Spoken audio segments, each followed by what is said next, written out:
Welcome back to the GSMC Dead Ball Sports Podcast, hosted by GSMC Sports Network. I'm your host, Nolan Jamber. Today's segment is basically all NBA, 4 NBA, 1 NFL. But it's good. It's not, just bland stuff. It's good conversation, good topics to talk about. I think they're pretty important. That's why I'm choosing to talk about them. So, yeah, we got 4 NBA and then 1 NFL. Mix it up a little bit, I guess. The first one we're going to talk about is the Knicks versus Detroit series. We're going to talk about the LA Clippers versus the Denver Nuggets series in segment number 2. Segment number 3, the Most Improved Player Award goes out tonight. We'll talk about that. Fourth segment, we'll talk about the NFL prank calls that have been going on since the draft. I want to talk about touch base on that a little bit. And we're going to end it off going back to the NBA, talking about Tyrese Halliburton's dad and Giannis's little scuffle, I guess you could say, last night. So, before we get into any of that, though, tips and donations. Tips and donations are always greatly appreciated. By tipping and donating, it's showing that you guys care about the content that we're putting out, and we're putting out the best content that we possibly can. So if you do want to show your support and tip and donate, and if you're in the live stream, feel free to do that with the super chat and sticker feature. And if you're not in the live stream, feel free to do that with the 2 links in the bio and in the description. Even if you don't want to tip or donate and show your support, feel free to leave a comment in the live stream chat, YouTube video, whatever. I'm going to see it, especially if you're in the live stream. I'm going to see it and get to that right away. I'll answer it as soon as it comes up. So feel free to do that. I would love to, talk sports. That's what I'm here for. It's my job. So feel free to leave a comment, and I'll get to that as soon as I see it. But like I said, if you do want to tip or donate and show your support and you're in the live stream, use the super chat and sticker feature. And if you're not in the live stream, use the 2 links in the bio and in the description. With that being said, let's get into topic number 1 for today, which is the Detroit Pistons versus the New York Knicks, or the New York Knickerbockers, whatever you want to call them. This is the second best series in the playoffs right now. This series is, it was 3-1. Detroit won last night, keeping it 3-2, going back to Little Caesars Arena in Detroit for a Pistons home game in 6. But this series has been so, poorly officiated that this series 100% can be. Pistons could have already won this. Honestly, could have already won the series just by the Pistons. This series could be over. Realistically, since I'm a Pistons fan, I'm going to argue the Pistons could have already won the series. First game, if they did not let the Knicks go on a 21-0 run, they would have won. Take game 1 in New York. Game 2, they won in New York, 2-0. Game 3, they probably, let's just say they would have lost that. Game 4, very blatant. It was a bad no call at the end. Pistons lose because of a no call. It's a no call when the referee after the game says, yeah, it's a missed call. There was contact.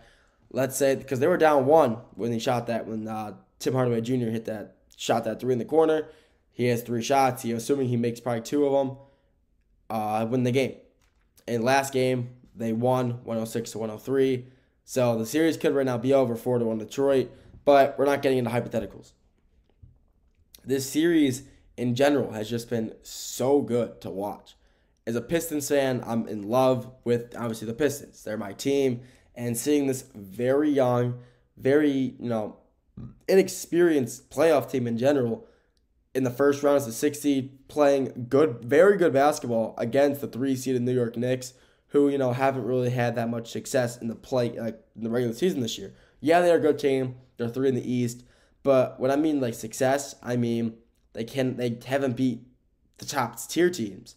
They went 0-4 against the Cavs, 0-4 against the Celtics, 0-2 against the Thunder. The Pistons beat them 3-1 in the regular season this year. Out of 4 games, the Pistons won 3 of them. This New York Knicks team is the reason they could be good. They are good. But they could be a lot better if their head coach, Thibodeau, would make better rotations. he's only playing like 8 guys a game. And that's going to cause a lot of, exhaustion. The players need to sub out for breaks. I mean, this team is exhausted half the time because they just rely so heavily on these, 6, 7, 8 guys. And the Pistons, they're using 11, 12 players. They're constantly playing different guys, getting their players on the bench, resting them for a while, keeping them in shape and ready to go back in the game. And that's why the Pistons have won their 2 games, because their players were rested. They were, they also weren't in foul trouble. Karl-Anthony Towns and Mr. Robinson last night, their 2 bigs, both had 5 fouls with 2 or 3 minutes left to play. And they had Mitchell Robinson in, and he almost fouled out. But it really is kind of scary for Knicks fans when you see your only 2 bigs who are getting playing time, both within 5 fouls, have 5 fouls with only 3 or 4 minutes left to play the game, and they both foul out. Your bigs you have no backup bigs. You have Jalen Duren on the Pistons, who will take advantage of any inexperienced center. He will just body them. Jalen Duren is an absolute animal. Cade Cunningham is just playing phenomenal this whole playoff series as well. He, is having some pretty quiet first halves, you could say. He's not, sorry about that. He's not playing that well in the first quarter or half of the game, and he explodes in the second half. It's just a really good series, regardless. You got Cade and the Pistons. Ausar Thompson, one of the best defenders in the NBA. He's, making really good plays. He's getting called a lot for very, very questionable calls. The refs are calling him a lot for a lot of reach-ins, a lot of, being physical, which, playoff time, refs are supposed to let the guys play. And I feel like this series, they're kind of not. They're kind of making it, a little less. They are letting it get more physical, but at the same time, they're also letting a lot of stuff. They're calling a lot of stuff that, some of the stuff wouldn't be called in the regular season for kind of just a weak play, weak contact, anything like that. And, it's still a great series regardless. The Knicks and then Jalen Brunson, he's playing phenomenal. He's dropping 30 points a game. But he's also, kind of flopping a lot, which is just, it's not really fun to watch him play. Mikal Bridges has really kind of shown out this series. He's been playing very well, shooting well, playing good defense. Mikal Bridges has been good his entire NBA career. He is, why am I yawning so much? I'm not even tired. That's weird. I'm not tired at all. I'm just yawning a lot. Sorry. But Mikal Bridges has been playing phenomenal this series for the Knicks. Karl-Anthony Towns is hitting the deepest. He's hitting shots that Dame and Curry would be calling, deep shots. He's just pulling up from half court. And I don't know. He's just shooting the most, don't shoot that shot, and they're going in. And every time I see him pull up from beyond the arc, I'm like, oh, it's going in. He is just a very efficient 3-point shooter. And it's you can't guard him. He's 6'11", 6'10". How are you going to guard a 3-point shot in the perimeter that far out? You really can't. He's just got so much height, and his jumper is so, just high in the air. It's like a Jokic jumper. His arms are like this, and it's kind of going up. It's a very high jumper that it's literally impossible to block unless you're also unless you're Victor Wembanyama, you're not blocking it. And there's no chance of him, it's like he doesn't miss. This guy doesn't miss, I swear. He just doesn't miss his jump. He doesn't miss his threes.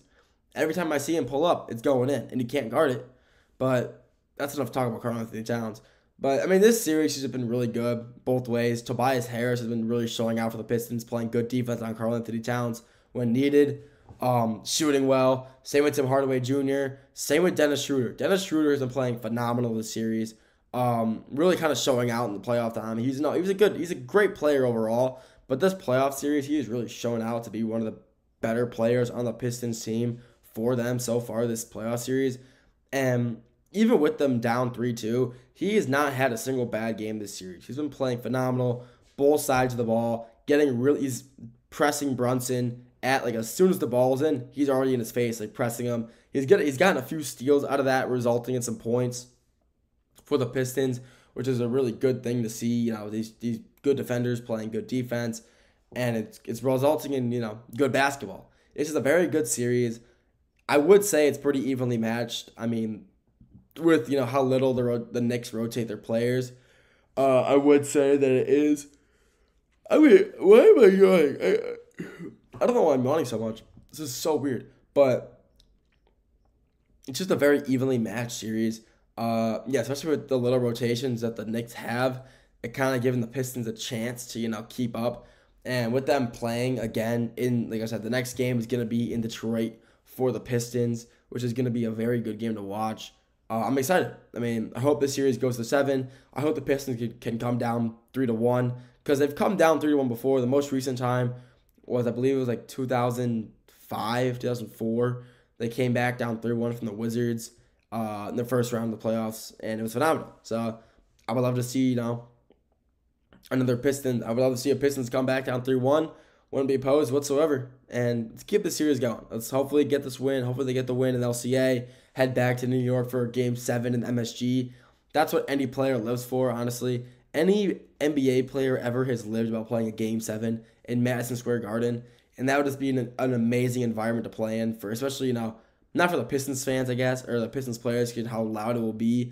But for the Knicks fans, I mean, that'd be just phenomenal for them. But overall, like I said, this has been a great series. And I'm really excited to see, you know, how far. If this will go to 7, I really hope so. Or if it'll end in 6 with the New York Knicks, I say Clippers, New York Knicks winning at home against the Pistons, which I hope is not true, but hopefully the Pistons can take it to 7 and move on to the Eastern Conference semis.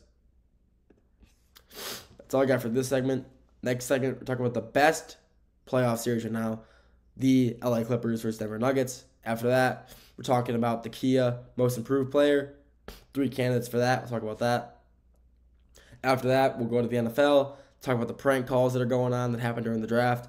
And then after that, to end it off, switch back to the NBA to talk about Tyrese Halliburton's dad versus Giannis's little scuffle last night after the Pacers win in Game 5 to go to the Eastern Conference Semis.